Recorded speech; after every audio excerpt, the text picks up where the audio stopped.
I had these sort of weird neurological symptoms. The weirdest one was the lack of being able to speak at all. I could think the words and whatnot, and I couldn't write them down, couldn't articulate.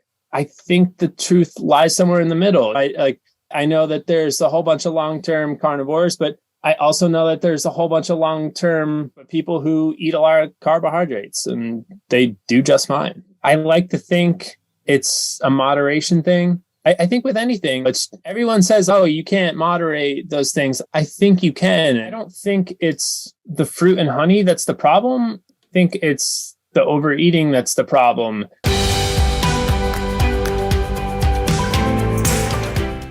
Okay, there we go. Okay, so we've got Matt. Good afternoon. How are you today? Good afternoon. Pretty good. How are you? I'm doing well. This is a good honor to have you here. So I guess you're going to share a success story with us, Matt. So where are you located, Matt? So I'm in New Fairfield, Connecticut. Okay. I've been to New London, I think is where I was. I guess they have a lot of New Fairfield, New London. Yeah. Lots of news. There's a Fairfield, New Fairfield. Everyone gets them confused all the time. But yeah, it's pretty nice to live right by a lake. So it's lots of fun in the summer. Yes, I'm interested. You look like you're underneath I don't know what you're under, some kind of under a roof or something like that. What are you underneath there? Oh, so I'm in a loft bedroom right now. It's just the paneling on the ceiling. Got it. Okay. Interesting. All right. First of all, welcome. Thanks for doing this. I guess we'll just get started here. So let's just get a little bit about your background. Oh, man. Where to begin? I guess my health journey started around 17. So, all different diets and whatnot. But I guess what started it all was I'm still not sure what happened, honestly, but I had these sort of weird neurological symptoms. So the weirdest one was the lack of being able to speak at all. I could think the words and whatnot, and I couldn't write them down, couldn't articulate. I'd been to a bunch of different doctors over like maybe 6 months, a year, neurologist, psychologist, all just in a regular primary care physician. Nobody had any idea what it was. Still, I never really got a clear diagnosis. But so that kind of went away. And then that sort of led me down the rabbit hole to figure it out for myself. I was like, hey, they have no idea what's going on. And first of all, the symptoms only lasted like 18 hours. So it was strange, honestly. It just came and went. But I still had like a speech impediment, I guess. I never really had anything like this before. And that kind of led me down the rabbit hole of, hey, let me figure this out for myself. Like everybody else, you try searching on the internet. So I guess I landed on Atkins keto type of thing. And that I did okay with that. I lost some weight for sure. I definitely had some weight to lose back then. That was like right after high school. But so I was probably around, I don't know, maybe 5'9", 220, something like that. Right now I'm sitting at 6'4", 175. So that's pretty good. But that's after everything. So anyway, getting back to it. So after like the keto and Atkins, I decided, hey, let me try vegan, see how that goes. That did not go well at all. I guess, as anybody else who tries vegan would know, you go good for a while and then the nutrient deficiencies catch up to you and you don't feel so well. So I was like, hey, let me just on a whim, let me try the opposite of vegan and eat only meat. And I was like, hey, there's something to this. So that's where I'm at right now. Long story short. But yeah, the carnivore thing is doing great for me. So let me just make sure I understand. So you had some kind of neurologic condition, it was acute. It was you couldn't speak or something along those lines, and they were unable to figure out why that occurred. Is that what I'm understanding? Yeah, it's all very strange. And not that I'm not sure what happened. I obviously know what happened, but I'm 28 now. I was back when I was 17, 18. So over 10 years ago. And after all the vegan and whatnot, and before this, before all that happened, I was just on the standard American diet. So eating, I don't know, literally whatever I wanted, the whole packs of Oreos, Doritos, you name it, like drinking a 12-pack of Mountain Dew Voltage in a night. So it was like my lack of clear understanding of what happened could be due to the amount of brain fog that I had, which I don't have now. So, I mean, I can only really attribute that to what I've done with my diet. Yeah, obviously if something that happens kind of short and then it goes away. Maybe what was it when you said I have this? Did you go to the emergency room or how did it present where you just couldn't speak or? Yeah, so I went to the emergency room and I guess in the emergency room, it stopped. I don't know. They really have no idea exactly what it was. They were like, oh, it could be CTE. Like they were like, oh, it doesn't sound like a stroke, but because it's not like I lost physical function or anything like that, or I went numb. It was kind of just the neurological symptoms, which were, it was quite strange. But so after the ER, they're like, you could talk now. And so they sent me home. But it was probably about 6 months, a year of just going to different doctors, running all these different tests, and no clear diagnosis. But what I find funny now is not a single doctor asked me what my diet was at all. So I find that funny right now, but I knew nothing about it back then, so I didn't know to say, but I found this all out after the fact. Yeah, to be honest, I am always, when it comes to chronic disease, I think nutrition plays a real role. When you have an acute event like that, sometimes you're more concerned about a drug or a stroke or a trauma or something like that, where chronic nutrition may not have as much of an impact acutely, or, maybe it's setting it up and there's an acute event on top of that. But you said you were continuing to see physicians for up to a year afterwards. Why were you continuing to see them? Were you continuing to have problems after that? Yeah, it was just trying to figure it out type of thing. I was still having, like I said, slight speech problems after that, and they would come and go. So it's not like it completely went away. Like I never completely lost the ability to talk after that, but it was like I would have these sort of weird episodes where it's, I guess I couldn't quite articulate in the same way that I could before the first initial episode. So I guess that's why we kept going. But it was mostly my parents were like, hey, let's get a clear diagnosis here and let's figure out what happened. But we never really did get that. And it was still there for a while, but then I started to change my diet and it went away. So did it just go away on its own, or did it go away because of what I did with my diet? So I can't quite tell for sure because there's no real way to tell. Sure, fair enough. And then you said you went on all these different sort of journey. You went to a plant-based, a vegan diet. What was the goal of going on a vegan diet, to fix this sort of neurologic speech thing, or was it some other decision that made that happen? I don't know. Maybe deep down I was like, hey, there's something not quite right, so let's try whatever the healthiest diet is, and maybe that would help. So at the time I was like, oh, like everyone says, oh, vegan's the healthiest diet. So of course, after watching the Game Changers, I knew that was true. So I figured I'd give that a shot. So it went great for a while because I was eating pretty clean salads and stuff like that. But I cut out all the other, it's not like I was sitting there just eating packs of Oreos. I was like, hey, let's clean up my diet. I was eating, I don't know, beans and tofu and salads and things like that. But then I guess the nutrient deficiencies caught up with me and I just started feeling like garbage. And I was like, you know what? It was probably about, I don't know, 9 months or so, maybe a year of vegan. And I was like, this just clearly isn't working. So, hey, we might as well try the opposite. And then as I was doing that, I looked into it. And you see everyone on Joe Rogan talking about it. Michaela and Jordan Peterson, they're fixing all their problems with it. So I was like, hey, maybe there's something to this. Let's do a deep dive. And I started reading some books into it. And that kind of really led me to think that that was the path that I should follow. So I really dove into that. And honestly, I have never felt better. Okay, so fair enough to say you didn't really have a major bias one way or the other. You tried vegan for a year or so. You've been on carnivore for how long, would you say? Oh man, I've been mostly carnivore for probably about 2 years ish, maybe a year and a half. But it's been different variations of it. So it's put it this way: meat has been mostly what I've been eating, just pretty much ground beef. The first time I tried it, I was like, hey, let's just do the regular store-bought ground beef. And because I didn't know anything about the grass-fed, I was just like I said, doing the opposite of vegan. So I was like, hey, let's just consume meat and no plants or anything like that. I wasn't eating fruit. I wasn't eating honey. It was just meat. So it was conventional eggs, conventional. I was eating a lot of chicken wings, which I guess now I realize after having pastured chicken, It's not the same at all as conventionally raised chicken.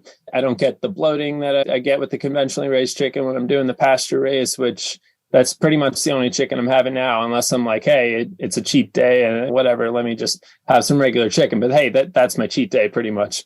First, I was just doing everything willy-nilly. Let's just only eat meat. And that I was going pretty well. But then I was getting these weird, like lightning bolt cramps where I would wake up in the middle of the night, 2 a.m., stretch my toes, and I would just have these massive cramps that I would have to sit there at 2 a.m. and stretch it out, or even get up and just walk it off and go back to sleep and hope the cramps don't come back. So then that kind of let me down the pro-metabolic path. I discovered Ray Peat, and I knew about Saladino, but then he started doing the whole like, oh, let's eat a bunch of fruit and honey. And because he was down the Ray Peat path too. I started consuming a lot of Georgi Dinkov videos, and all those people, they know what they're talking about for sure. And I think they're onto something. I think it's like anything else where the truth lies somewhere in the middle.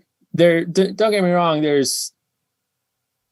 I love a good carbohydrate, but they do not make me feel as good as eating mostly meat. So I realized that after I fell too deep into the rabbit hole of the whole pro-metabolic world, and I was consuming mostly carbohydrates at that point, but it didn't happen overnight. It was over the course of 3 months. I was like, hey, let me add some blueberries. Let me add some honey on top of those blueberries. And maybe let's just cook a cup of rice. And then it just spiraled. And then I was like, wait, I'm not really eating that much meat and I don't really feel that good, which kind of led me back down the strict carnivore path. And now I'm doing everything grass fed, like I said, pasture raised. And I've never felt better, honestly, even better than the first time that I tried carnivore. Okay. We'll maybe delve into that stuff. But my question, because you went from a vegan diet to a standard American junk diet to maybe a vegan diet to a meat-based carnivore diet. Was there any point where, because a lot of people that are maybe listening to this will say, why don't you just eat a regular non-junk food balanced diet and just eat fruit, vegetables, rice, sweet potatoes, beef, chicken, lamb, fish? Why not that diet? Why does it have to be one sort of relatively extreme version? Is there a difference in the way you feel? Did you try the more balanced diet at some point that maybe a dietitian would smile at? Did you ever try that? Yeah, that was the whole pro-metabolic thing where I was eating a lot of, I guess you could say, a balanced diet. I read, I forget the author's name, but How to Heal Your Metabolism. And I'm like, man, I found it. This is it. I was drinking raw milk and eating sweet potatoes, regular potatoes, eating rice and chicken and beef. And the only thing that I didn't really add back in were the vegetables, because that's really one of the things that kind of, I guess, stuck after Saladino's book. Nobody ever tells you that vegetables have all these anti-nutrients in them. So I was like, hey, let's just not go with the vegetables. And so I was eating like a bunch of fruit, and I guess it was more of a balanced diet. Yeah. But I don't know. It was just, I was getting these like highs and lows. I would have to eat every 2 hours, and they're saying like, oh yeah, that's how you're supposed to do it. And you eat every 2 hours to stoke your metabolism. And I'm just like, okay, I'll keep trying that. But I don't know, I would just get these crashes around like maybe 2 hours, 3 hours or so after eating that I just didn't get on carnivore. And even the first time I tried carnivore, when it was just like conventionally raised meat, and I don't know, I was able to fast until, I don't know, whenever I felt like it. It's 4 p.m. All right, I guess it's time to have some food. But now I'll get up, I'll have some coffee, I'll have some breakfast. It's usually 3 eggs and, I don't know, anywhere between a quarter and half a pound of ground beef. And then I'm solid until, I don't know, whenever I feel like eating again, 2 p.m., 3 p.m. So I just don't get the crashes anymore. And I'm like, there's definitely something to it. I'd love to start wearing a CGM and like actually see what's going on, and maybe go back into the whole carbohydrate thing. Because like I said, I think the truth lies somewhere in the middle. I know that there's a whole bunch of long-term carnivores, but I also know that there's a whole bunch of long-term, I guess not non-carnivores, but people who eat a lot of carbohydrates, and they do just fine. Yeah, fair enough. There certainly are people that have done well. There's a lot of sick people on both sides as well, and so you have to see where it is. And as far as so, you carnivore started feeling better, went down the rabbit hole of I need to eat fruit and honey and those types of things, and that initially made you feel not as good, I guess, is what you're saying. It made you eat a lot more. Were you gaining weight? Were there any? What were some of the things that made you decide that wasn't right for you? What were the major concerns with that? I mean, at first it made me feel great because carbohydrates, they make you feel great. So you have more energy, but maybe more energy. Is that? Yeah, not exactly more energy, but it's like you get that dopamine release that, you don't, not that you don't get it with meat, but man, you really get it with eating. I'm seeing like a cup of rice with blueberries and a bunch of honey and salt on it. I'm like, man, this is where it's at. I'm drinking a whole cup of raw milk with that. I was like, this is great. But then the crash hits you and you're like, this is not so great. And like you said about the gaining weight, I did gain weight and I was tracking my food because Kate Deering, that's who the author was of How to Heal Your Metabolism. She's all about the tracking. So I'm like, hey, let's actually do this. Let's track my food, track my weights. I was tracking my craps. I was like, it was the whole 9 yards. And I really dove into it. And I was gaining weight. Like I gained a bunch of weight at first. And for me, a bunch of weight is 10, 15 pounds. After I lost that initial weight after high school, I've been essentially the same, anywhere between 195. And like I said, I'm like 175 now. My goal is to get down to probably about where I'm at now and build it back up to 185, but more muscular. I'd start lifting some weights and doing some push-ups and stuff like that. Nothing too crazy because I don't really like working out, honestly. It's great when you get into it, but I got a bunch of stuff to do, so I don't really have time for working out. But just some body weight, simple stuff. But yeah, I'd like to keep, about where I'm at now. And I honestly, like yesterday I ate 3.5 pounds of meat and I didn't get a pound. So but I don't know. I can't quite do that with the meat and the carbohydrates. And I just sit there, get all bloated. And I'm like, I don't like this. Okay. And because you said you got into this Ray Peat stuff, Georgi Dynkoff, who I'm not familiar with, but I guess he's another sort of Ray Peat acolyte. What was the concern that made you want to, were you concerned? Were you having issues? Were you having problems? Was there concerns around hormone production, or what was driving you that direction? Yeah, there's so many different paths I guess I can go down, but really the biggest one was I was getting these I don't know, consistent eye floaters that like kept getting worse and worse. And it was only in my right eye. And I was just like, and this is after I added the carbohydrates back to it. I'm not thinking anything about it because like, hey, I healed my metabolism, right?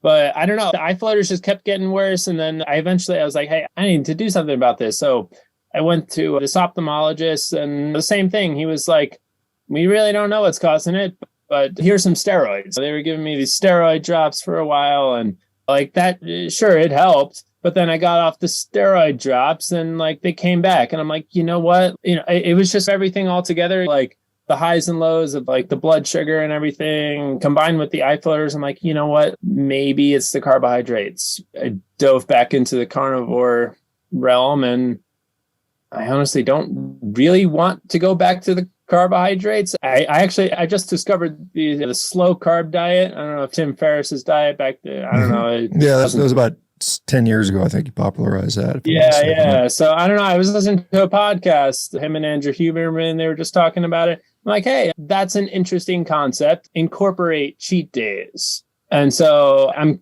thinking I want to give that a go because, not that I don't like carbohydrates. I do.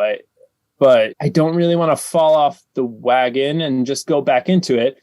So if I'm like, hey, make my cheat day Saturday and, that's when I can go buck wild. And hey, maybe I'll notice some symptoms from that one day.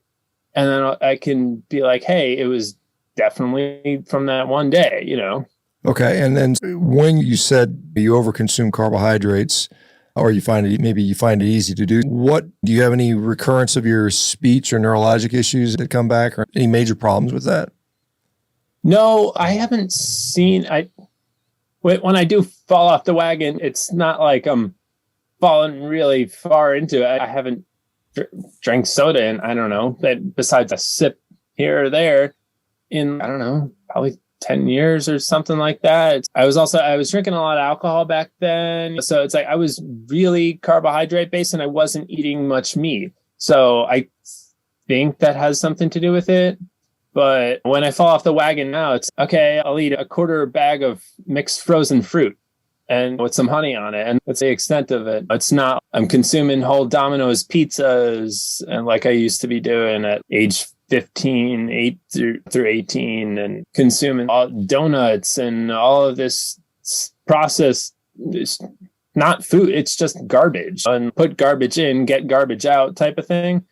I guess I haven't really gone back down that path. I don't plan on it. And even with these cheat days that I want to incorporate, it's, hey, maybe I'll have a slice of pizza. I'm not going to go and eat a whole pizza. So I don't think those symptoms will ever come back unless I do decide to do that horrible experiment and just start eating mostly garbage and not meat. And yeah, maybe it would come back. There's no way to tell because I really don't feel like doing that. Yeah, sounds like you're figuring it out. How old are you now? I'm 28. 28. So I'm still relatively young comparatively. So maybe, hopefully, you have gotten to a place where your diet is good enough to where you can avoid some of these chronic things. So a lot of people, myself included, didn't figure this stuff out until 40s and 50s. When you get no one talking about this stuff, that at least to the extent that you have access to it now. What about, do you have family or friends around you that have witnessed changes or seen things? Obviously, your parents were feeding you as a kid, so they probably have noticed maybe some differences in the way you are. Definitely, yeah. Friends are like, hey, what are you eating? And I'm like, this is back when I was doing the whole meat and fruit thing. I'm like, I'm just eating meat and fruit. They're like, I get on the meat and fruit thing. And people get it. But then try to talk to them about the minutia and their eyes just glaze over. You start talking about seed oils and they're like, wait, what? That's in everything? So I can't have anything that I want? I'm like, you can have it. You probably won't feel as good as if you don't have it.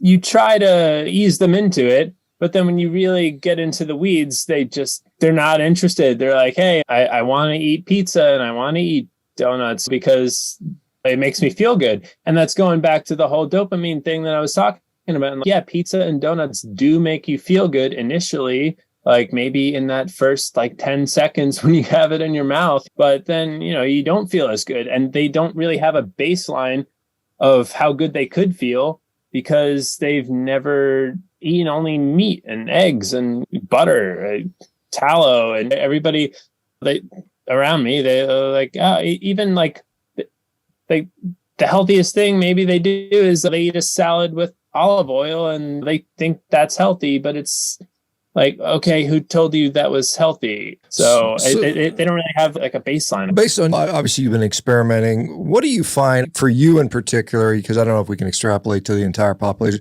What foods are definitely no-goes for you, and what things seem to work well for you at this point in your experimentation? Oh man, works well. Ground beef. Primarily just eat ground beef as my main okay, thing. So beef is definitely on the menu, but you mentioned certain oils. I know there's a faction of people that think seed oils are the main driver of all of humanity's problems. I'm not necessarily in that camp, get into that one. I'm just trying to figure out what you have come to conclude, what you believe is it, because there's some people that will say that, hey, we eat too much sugar. Sugar is a major problem. Fructose is a problem. There's other people say, no, it's all about the seed oils and we could eat all the fruit we wanted if it wasn't for the seed oils. And there's other people that say that's nonsense. And so I sit back and I just observe this and say, I don't really know because I don't think anybody really knows. But again, and everybody's personal story is data. And so do you notice a significant difference when you say consume these oils, or do you notice when you consume, say, refined sugars that it's a problem, and then maybe fruit is not, or fruit might be overconsumed? What have you discovered? Oh man, I don't know. So just an anecdote here. I was just on vacation and I'm like, hey, let me just eat whatever I want. And so I don't know, in the span of 2 days, I probably had 5 lobster rolls and they were delicious, but it wasn't just a lobster. It's whatever they're cooking the lobster in. And sure, maybe they put some butter on top of it. You got the bun and everything. And, then I'm like, hey, let's go out and we'll have sushi. And so I'm eating sushi, and sure, there's fish in it, but is it farmed fish? I don't know, probably. And like the rice is probably not organic. And like I think that has a decent amount to do with it as well. But I'm like, hey, let me get some fudge too. And I ate probably a quarter pound of fudge, and it was delicious. But I'm like, I don't feel good at all. This was going on. This is after I went back into the carnivore, and I don't know, I was probably back into it for like maybe a month or so. And then over those 2 days of vacation, I felt like garbage, and I don't like feeling that way. And so I was like, hey, let's just actually stick to the carnivore thing. But I'm all bloated and everything. And it's just not ideal for me. This whole time I've just been chasing the body feel, and I just feel the best eating clean carnivore. Okay. Fair enough. That's so you would say at the end of the day, you feel best pretty much on just meat. That's where you're saying. And then the other things are variable. Yeah, but I don't know. If I have a piece of fruit and I eat mostly meat, I still feel great. But if I eat a half a bag of frozen fruit, mixed bananas and mangoes, pineapples, all that, I could sit there and crush a half a bag of frozen fruit, and I just don't feel as good as if I only had maybe one piece of fruit, two pieces of fruit, of just one small cut up piece of fruit. I like to think it's a moderation thing. I think with anything, everyone says, oh, you can't moderate those things. I think you can. And put it this way, I feel the same way if I sit there and eat a whole stick of butter. Like, I don't think that's very ancestrally appropriate either. I honestly think that everybody really knows what to eat, but everybody likes overeating because, hey, we're humans, we're gluttons sometimes, and it feels good to overeat. It's a lot harder to overeat just plain ground beef than fruit or honey. Don't even get me started on the honey. I can kill a whole bottle of honey, but it's the same thing. It just doesn't make me feel as good as eating good pasture raised meat. Okay, fair enough. I think that is, like I said, I've seen a lot of people that have mentioned similar that try to incorporate fruit and honey and some of these other things in there. They just don't do well with it for whatever reason. There's some people that do actually do reasonably well with it. So I think it's one of those things where it depends on where you are, what you're dealing with, what you have, who you are, so on and so forth. Let me think. Is there anything else we didn't get to discuss? Any other topics that you want to delve into that you didn't get to share? Oh man, we could talk for hours about the whole fruit and honey thing, but I don't know. I don't think it's the fruit and honey that's the problem. I think it's the overeating that's the problem. But at the same time, I don't think that overeating meat versus overeating, say, like the standard American diet food is the same thing. Yeah. And I wonder why that's different. And you were talking about, is it the seed oils? Is it the processed sugar? I don't know. I think it's a little bit of both, but guess I'd like to go into, what do you think is the difference between the processed sugar and like the actual real sugar that comes from fruit? So say honey, even like, what do you think the difference is between high fructose corn syrup and honey? Because I know that's pretty high in fructose itself. Yeah, I mean, there's obviously differences. And my high fructose corn syrup is, I think it's 55% fructose or something along the lines, and they have different varieties of that. They're all sugars, basically. When you take them out molecularly, fructose is fructose, and sucrose is sucrose, and glucose is glucose, and galactose is galactose, and maltose is maltose. So it's ultimately processed in a very similar way in the body if it's the same molecule. Now, how rapidly it gets to us in fruit, obviously, much of it is bound up in fiber, so the dosage maybe come on a little bit differently. That's why I like eating things like protein powder, even though protein in a steak is quite good, but protein powder is going to have a different absorption characteristic because it's been turned into basically powder. And so they have different impacts on the body. I know you mentioned overeating, and like a lot of people find that it's really hard to overconsume steak or meat, ground beef. It's hard to do that, where it's quite easy to overconsume donuts, or you might even say, like you mentioned, honey or something like that. I know you put some heavy cream with some sweetener in it, and I can overconsume the hell out of that. But it's just because that sweetness drives maybe more of the feeding behavior. And I think you are right. Humans tend to, just at the basic levels, want to consume as much energy as we possibly can get in, because we don't know if we're going to eat again. Whereas the reality of the modern day life is, yes, you're going to be able to eat tomorrow. Whereas maybe 30,000 years ago, that certainty wasn't there, or 200,000 years ago, or a million years ago, or whatever you want to put it back. So we will tend to eat a dog, or we'll eat until they can't eat anymore. Like I saw a particular wild animal, they'll gorge and gorge. They may not eat for 3 or 4 days, and that's fine. You look at lions on the savannah in Africa, and a lion that's got blood all over its face has just fed, and the likelihood of it wanting to feed again are very low. And that's why you'll often see these zebras walking within 5 feet of those lions, because they know the lion's sated. It's not going to eat. And so I think we have that some of that feast or famine behavior in us as well. And so when we have readily access to high energy dense food, which is everywhere around us today, as in processed food, where everything's been turned into powders, which are super easily absorbed, it just changes everything. I think that's part of the fundamental problem that we have, is the type of food we have access to in unlimited quantities, which, like I said, and you mentioned it yourself, a few pieces of fruit, you're fine. You eat half a bag or a whole bag of the frozen fruit, and all of a sudden you don't feel so good, clearly. And why do you eat that? Why do you even feel compelled to be able to eat that much? Whereas if somebody said, hey, sit down and eat 4 pounds of ground beef, you're going to struggle with that. You're probably not going to be able to do it. You're probably going to get to about 2 pounds and say, hey, I'm done here. I can't eat anymore. So it does have a different impact on satiety hormones, our incretin hormones, GLP-1, which has made a lot of headway because of the drugs that sort of mimic it. But yeah, that's some of my thoughts on that. Let me think if there's anything else. So are you on a social media? Do you have a social media page that you participate in, or what do you do with that?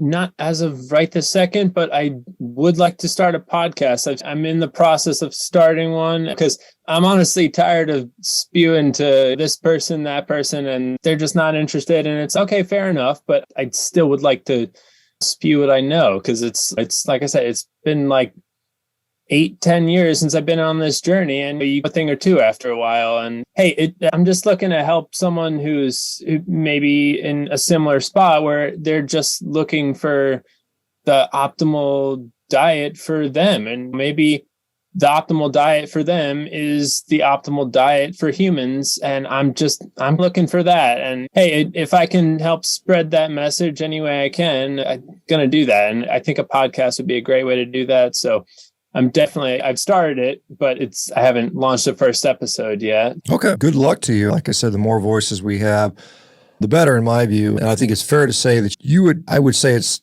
fair to say that you would think that meat is a good food. It's not harming us. Is that your conclusion? Yeah, that'd be my conclusion. But what I'm thinking about, is there a point where overconsumption, and you were saying like 4 pounds of meat, that's too much. And is that too much? Where would you get to the same point of, is it just an overconsumption of energy type of thing? Or say if I were to just sit there and eat a whole tub of tallow, would that have the same effect as eating a whole bag of frozen fruit? Is it just like an overconsumption of energy thing? And maybe these people who do so well with the carbs, is it because they're working out a whole bunch? And I know you're into the whole working out thing, and maybe that's why you can consume 1,000 pounds of meat a year, like you say. So maybe it is an energy use versus energy consumption thing. And like I said, I'm not working out at all. The only real workout I do is I get between 10 and 20,000 steps a day, and I somewhere in there. But that's usually the extent of my workout. Like I said, I've had plans to work out for a while, but I'm doing a lot of stuff, and it's at the bottom of my list. So me eating all that energy, it's got to go somewhere or get used up. And it's either you gain it as pounds or use it as fuel to fuel your workout. So maybe that's why these people are doing so well with the whole carbs, because Paul Saladino, I surf for 3 hours a day, and that's why I can eat 300 grams of carbs or whatever he eats a day. But maybe that's why I can't eat 300 grams of carbs a day. I'm not quite sure. Yeah, there's certainly some validity to that we overconsume energy. That's like you look at Ted Naiman's protein energy ratio diet, where energy toxicity is what he calls it: too much fat, too much carbohydrates, too much of both of them together. In many cases is the issue there. And then one of the things that we see with a meat-based diet, carnivore diet, is it's because of its satiating, you don't tend to overconsume that. Like I said, I put 4 pounds as just an arbitrary number, but for some people it might be 7 pounds. For some people it might be 2 pounds. Some people get stuffed at a different point. For me, a 2-pound meal is about right. I don't have a problem with that, but other people that would be way too much. Yes, I think the exercise part of it, or the activity part, is clearly an important part of the equation. And I think that my sort of thing is, I think most people should be active. No one should be sedentary. And then beyond that, how much you want to work out or exercise depends on your goals there. But anyway, I'll tell you what, Matt, this has been really fascinating. I appreciate you taking the time to do this. I'll let you get back to whatever you're up to and figuring out what's going to work best for you. And hopefully we'll hear more success from your side. So anyway, thank you so much. Thanks, man. I'm about to go barbecue a nice little strip steak and have myself a good night. All right. Well, eat up, man. I had a ribeye earlier. Thank you. And the rest of you guys for joining. Thanks for coming in this afternoon. I'll see some of you guys back tomorrow. Thanks, Matt. Appreciate it.